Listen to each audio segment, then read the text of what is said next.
ଓଡ଼ିଶାର ପ୍ରସିଦ୍ଧ କଟକ ବାଲିଯାତ୍ରା କହିଲେ ସମସ୍ତେ ଜାଣନ୍ତି, କିନ୍ତୁ ଅସ୍ତରଙ୍ଗରେ ହେଉଥିବା ମିନି ବାଲିଯାତ୍ରାକୁ ଆସନ୍ତୁ ବୁଲି ଦେଖିବା। ଆଜ୍ଞା ହଁ, ଆଜି ଆସି ପହଞ୍ଚି ଯାଇଥିଲୁ ଆମେ ଅସ୍ତରଙ୍ଗର ଜାହାନିଆ ବେଳାଭୂମିର ଏହି ବାଲିଯାତ୍ରାକୁ ଦେଖିବା ପାଇଁ।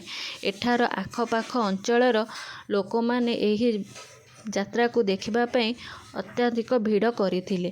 ଆଉ ଆମେ ମଧ୍ୟ ଏହି ଭିଡ଼ ଦେଖି ଡେରି ନକରି ଗାଡ଼ି ପାର୍କିଂରେ ରଖି ଚାଲି ଯାଇଥିଲୁ ବାଲିଯାତ୍ରାର ଆନନ୍ଦ ନେବା ପାଇଁ।